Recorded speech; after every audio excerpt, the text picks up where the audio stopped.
என் இதயத்தில் பூட்டி வைத்தேன், அதில் என்னையே காவல் வைத்தேன். அவள் கதவை உடைத்தாளே, தன் சிறகை விரித்தாளே, தன் சிறகை விரித்தாளே.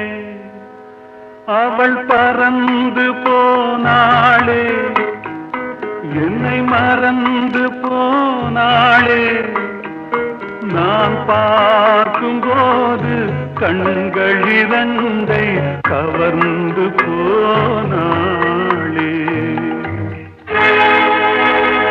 அவள் எனக்கு மகளானாள், நான் அவளுக்கு மகனானே. அவள் எனக்கு மகள்.